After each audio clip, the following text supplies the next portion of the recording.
G'day guys, Damien here from Ocean Roads. Just got a quick how-to video on installing our mud guards and toolboxes to the storage solution and our premium series platforms. With the guards and toolboxes, you'll be supplied with a bit of hardware. First off will be a channel nut. These channel nuts, one side will have little teeth and the other side will be smooth. It's very important that the teeth face down towards the toolbox or towards the guard when you're installing it. The other hardware you'll receive is an M10 bolt, and it'll also come with a spring washer and a flat washer. It's important that the spring washer goes against the head of the bolt, and then the flat washer will go between the spring washer and your mud guard or your toolboxes.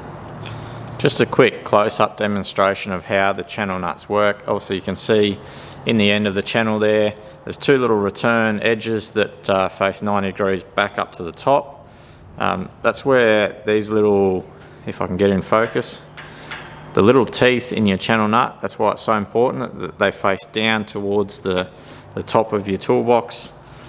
That allows, just a close-up demonstration, when you put that channel nut in and you're turning at 90 degrees, it's now sitting on that surface.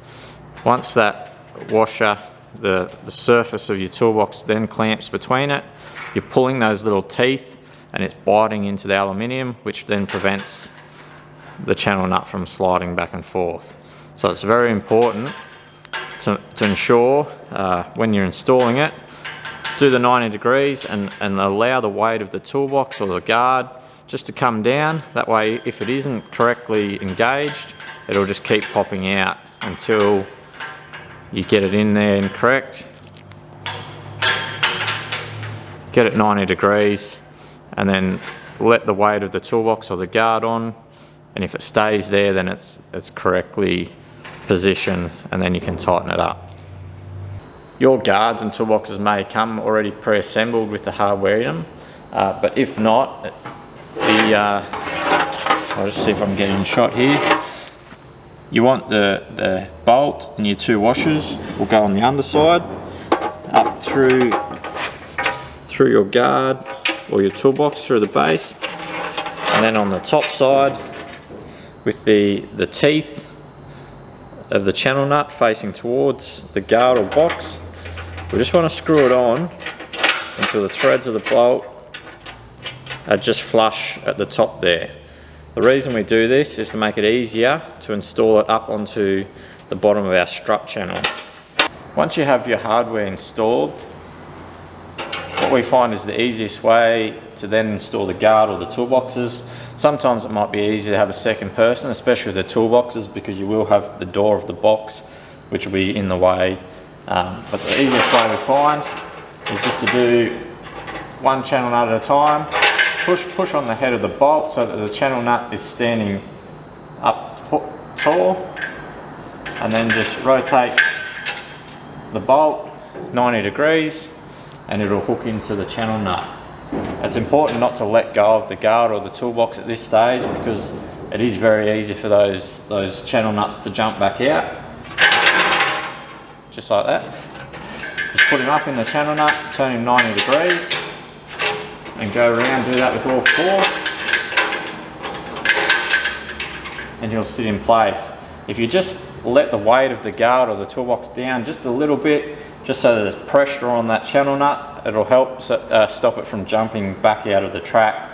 After we've done that, we just work our way around all of them, one by one, just a couple of turns each, just to bring them up evenly. We just want to tighten them up just until the guard just makes contact with the strut channel underneath. It's very important at this stage to keep supporting the guard or the toolbox, because it is possible for those nuts to jump back out and you don't want to lose or drop your toolbox or your guard. You just want to nip it up just so that it's just touching the strut channel. What this does is it allows us to still slide the guard forward and back and in and out, which allows us to make our final adjustments. Once the front of the guard is touching your infill panel, there'll be a panel piece at the front. Once it's tight there and your alignment is correct with the top of the tray there, you can then do the final tighten up, nip it up in place, and then of course go around with your socket and do the final torque. Hopefully these little tips help you with your install, but of course if you ever have any issues, anything you don't understand when installing our trays, always reach out to us. We'll be more than happy to run you through the steps to try and explain it better. Obviously online you've got access, logging into the Ocean Roads website, access to all our installation guides.